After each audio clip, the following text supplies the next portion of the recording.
Welcome back. Today we are talking about science. Um, when I was a child, um, because there was the whole separation of church and state, God wasn't mentioned. Um,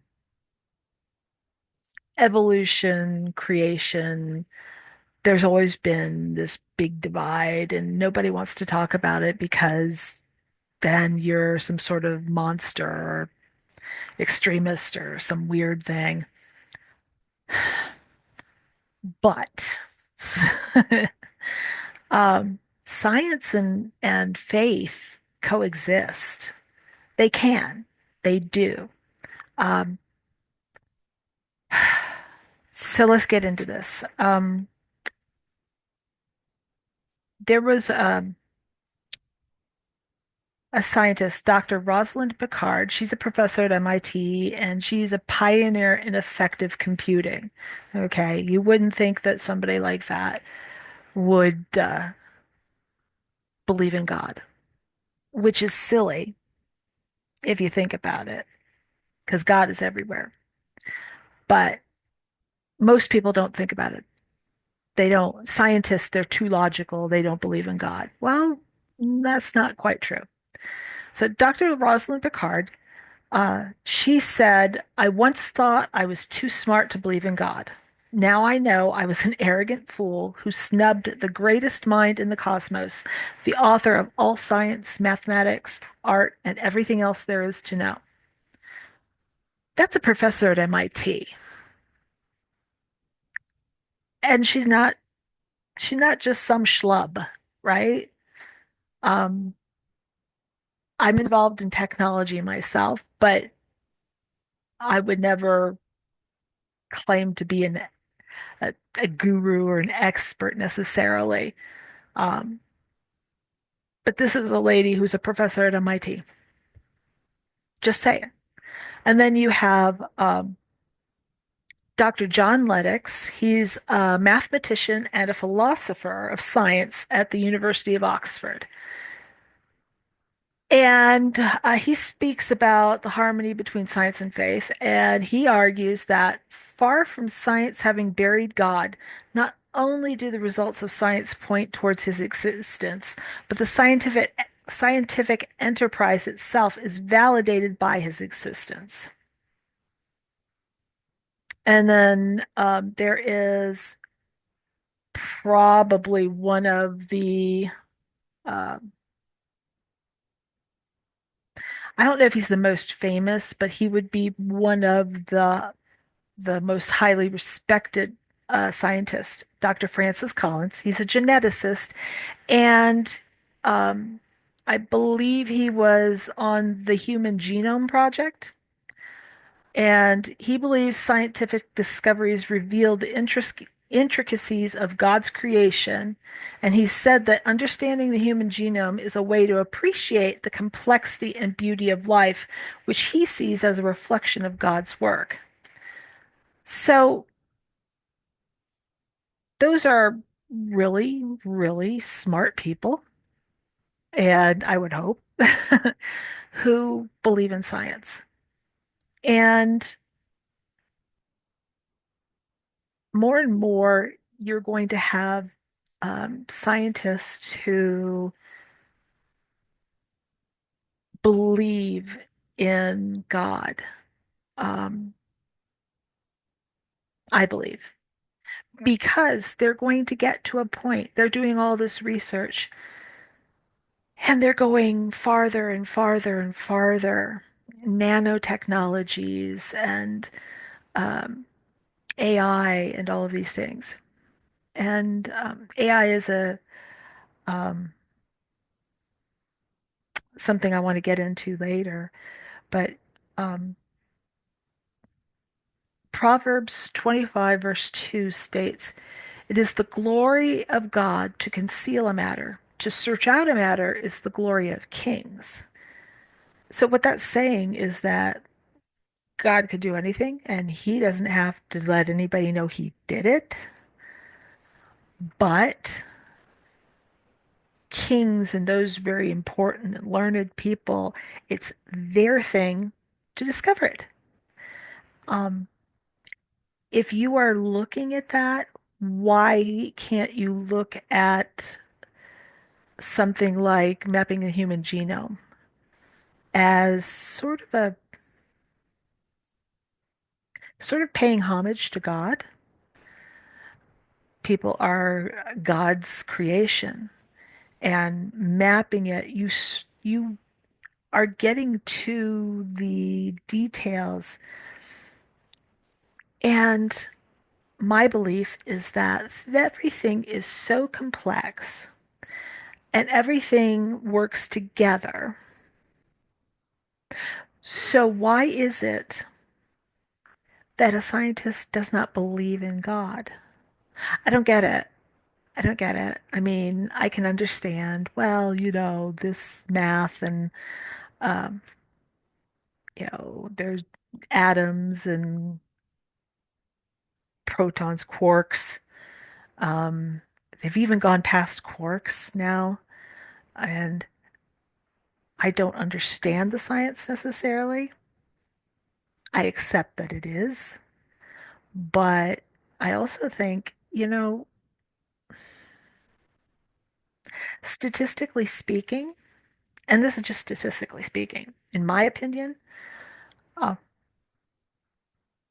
what are the chances, just statistically, what are the chances that the chemicals, the quarks, all of this will form in such a way to create a human being? I don't, and be sentient, and be sentient. You could say that lower forms are possibly, yeah, well, it stretches the imagination, but you could think that. But a human being is so complex. I don't I don't believe that anything that complex that works with so many other different things, I don't believe that it can be anything but God.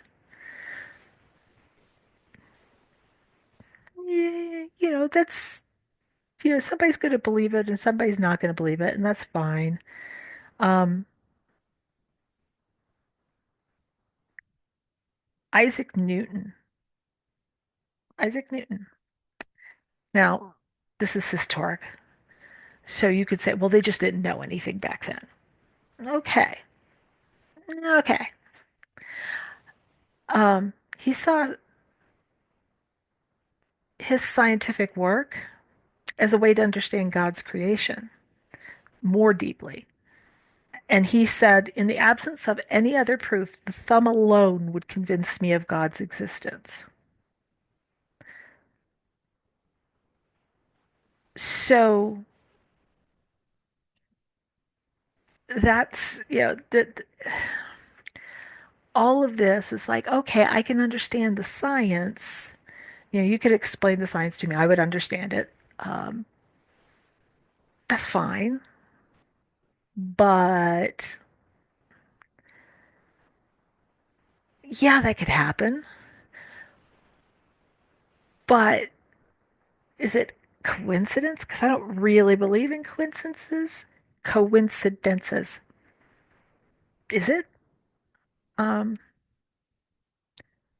now,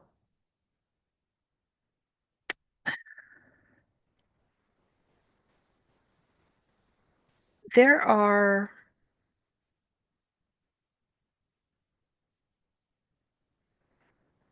um, Francis Collins' Genome Project, right? He actually wrote a book, and it was called The Language of God: A Scientist Presents Evidence for Belief. Really? Now, example I know. Um, I believe God has his hand in everything. Um, Kind of like a helicopter mom, but not quite.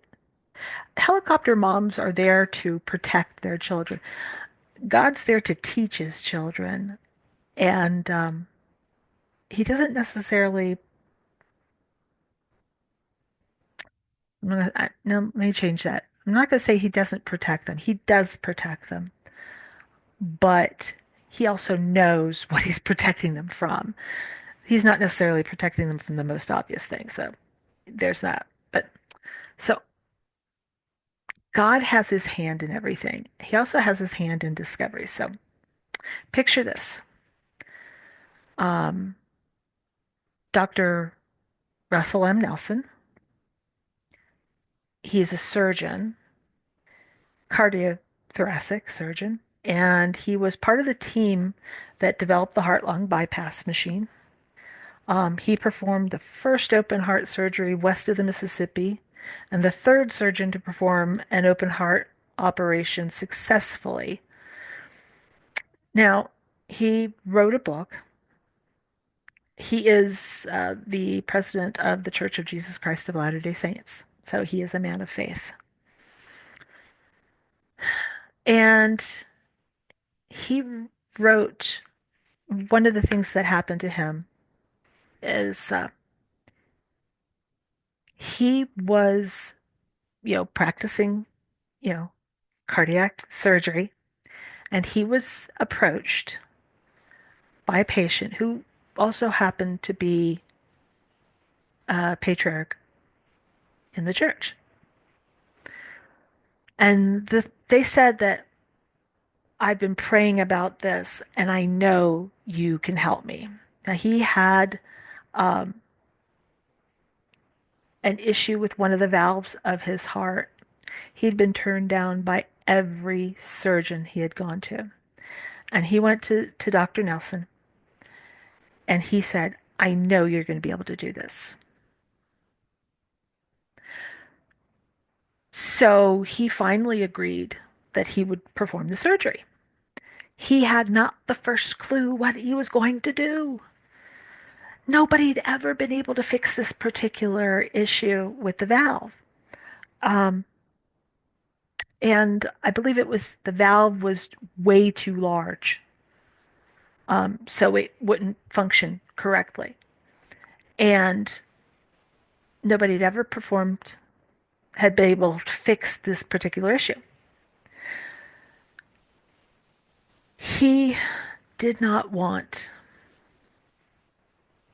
to fail this person. And he'd been praying about it. That's what you do. You pray about things. The night before the surgery, he has a dream. He has a dream about the surgery. And he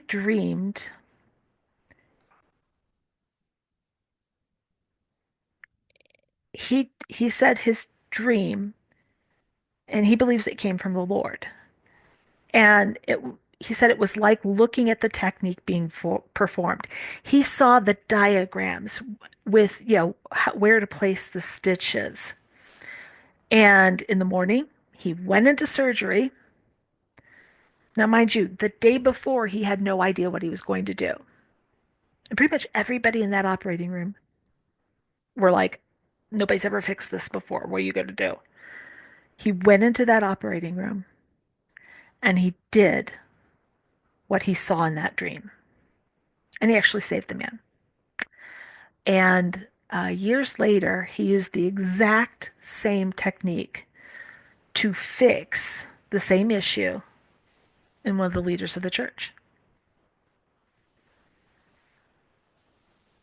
He was placed in the right, he was put in the right place, and he had the faith to be able to do what God wanted him to do. Now, I believe that God's hand is in everybody's life. And so that was a dot. That was one of those events that was part of a plan. Now, with science, the other part is That was something he's able to do. It's like, what can you do? And when God puts his hand in it, you can do anything, right? Yeah. Then there are the things that you shouldn't do. Okay. So just because I know that if I put sugar in a gas tank, it will totally ruin the engine,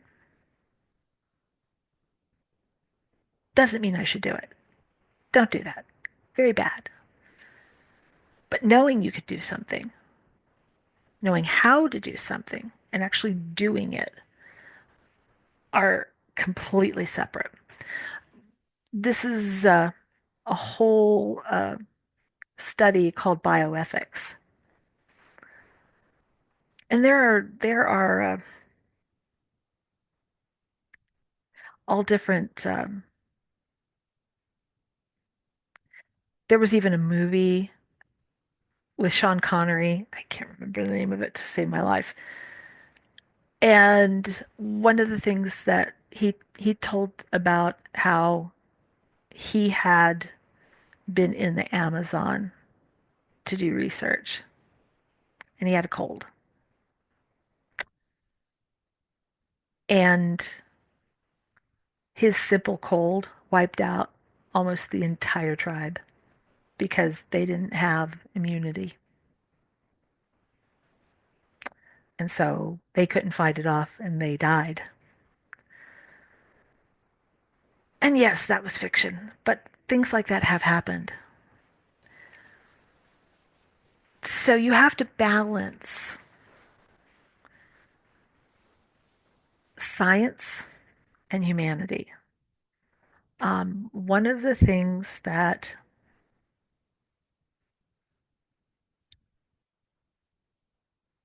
one of the things that has been big in the news is AI. You see it everywhere. AI this, AI that, AI generated images, and it's getting so good so fast that it's getting to the point where you can't tell if it's AI generated. But there are other movies. The Matrix, anybody? Terminator? That show how something that was meant to be good can turn evil. I think we need to discuss something like that. They're talking about downloading you into a robot. And I know that Neuralink is a thing. You put a little terminal in and you can be hooked into the internet. There are a lot of things about that. Can you download a soul? Nobody knows what a soul is. No, people of faith, this is what God puts into it. That's the God part of the equation. But the problem is the people that are doing the research don't necessarily believe in God or souls, and they think that this is just chemical reactions and data, and you know they can just download you into a robot. And you may have the contents of my brain, and it may be able to walk and to talk and to think, but in my belief, you can't download the soul. So that would be a doll. That wouldn't be me. That's just a doll that looks like me, possibly thinks like me, but probably not. So you have to balance things. Let's think about things, other things, simpler things. What about pharmaceuticals, penicillin has saved lives. There's no doubt about that. Penicillin has saved lives. But now penicillin, or the overuse of penicillin, is now causing there to be superbugs. We don't have anything that can kill those. There's no way. So is penicillin good? Is it bad? No, it's good in the right hands. Um, Marijuana, the marijuana plant, the hemp, it does a lot of things. Number one, you can create fabric. Ropes are made out of hemp. Um, Hemp, there are hemp products all over the place that help with skin issues. Um, I've seen bricks made out of hemp and something. Hemp is one of the ingredients, and it's all like cemented and compressed together into these bricks. And it's very insulated, and I believe they've treated it for fire resistance, but that's something else that can be used. But then you have the other side.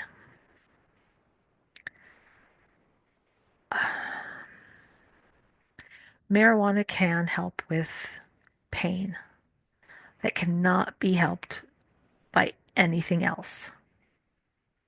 There are certain hallucinogenic drugs that are being researched to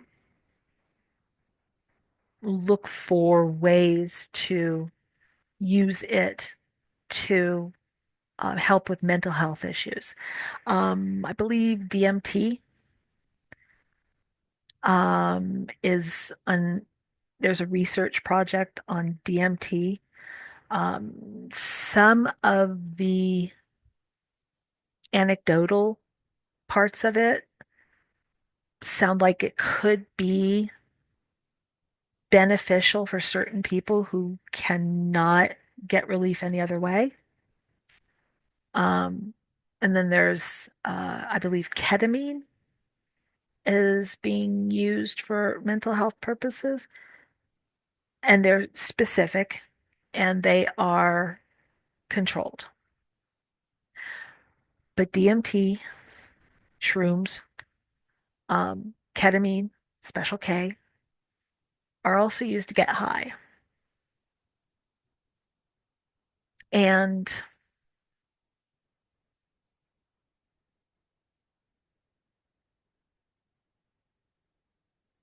I believe that getting high is not a good use of the resource.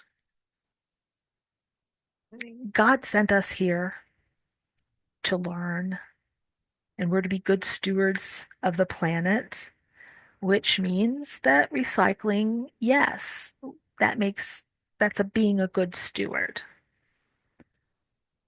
Reducing carbon emissions, it's being a good steward. But all of these things have to be balanced, in my opinion.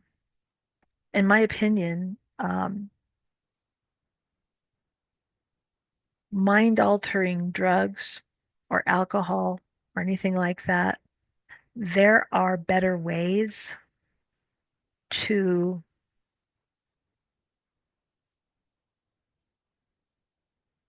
accomplish those things. You want to have fun. You can have fun without any mind-altering substances. You can go to a party and not have a drink of alcohol or any drug or anything like that, and you can still have fun.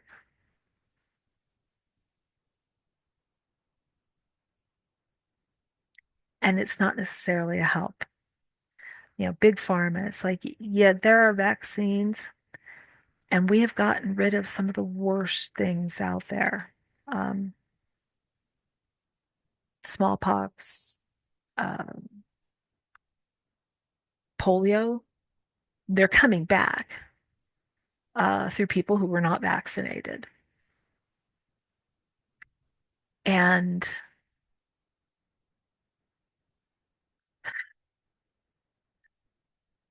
a vaccine can be a good thing or it can be a bad thing.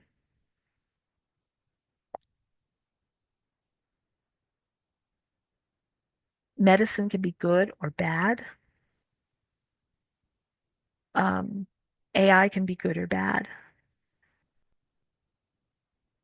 We have to balance the good with the bad.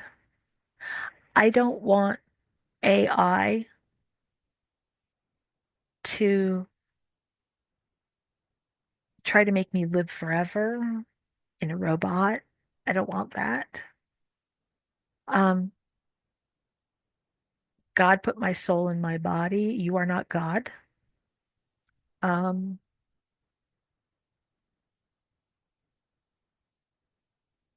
but look outside. Just take a walk. Go outside. Look at a rose. Just a simple rose. It's a flower. The way the petals are placed, the scent, the colors, the way it's placed on a plant.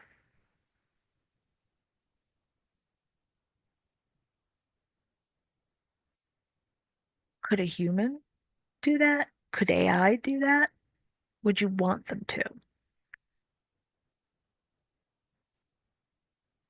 There are hybrids, and you can um, you can hybridize fruits and vegetables, but then they can't reproduce normally. They can't naturally reproduce. A lot of hybrid roses, yeah, you're not going to be able to find seeds. I know roses you don't do seeds, but um like corn, watermelons. Watermelons are a great idea. A hybrid watermelon, depending on what it is, you can't take a seed and reproduce it. A seedless watermelon. This is not something that you can reproduce naturally. Do I want to get rid of seedless watermelons? No, I don't. But what did we give up to get rid of seeds? Um, if you talk to people, older people who who lived in the country, um, they had gardens and things like that, you will find them saying things like, food just doesn't taste the same. It's like tomatoes just don't taste the way they should. They don't taste good anymore. And they don't know why, but you buy it and it just doesn't, yeah. Ugh. And sometimes even growing them, you have a garden and you grow tomatoes and they don't taste as good as they used to taste. That could be your memory, but it could be because they've changed. They've been doing all this genetic modifications. They've been hybridizing, and the things that made them taste better have been bred out of them. See? Um, so I think we need to know what kind of discoveries are good, which ones are bad, which ones are not neither good nor bad, but are they serving a purpose? Are they serving the right purpose? Doing something just because you can do it is not, in my opinion, a good uh, purpose. So there's so many things, there's so many things that we could say, but leave it here. Put in the comments any discoveries you know of that uh, haven't had a downside, or let me know what vegetables you've eaten that just don't taste good anymore. Let me know in the comments. Again, if you like this video, I'm really happy about that. But if you like this video, hit the like button, subscribe, and hit the bell for notifications so that you'll be made aware when I post another video. So until we meet again, take care of yourself. Remember, God loves you. I love you. Look for those dots. Bye.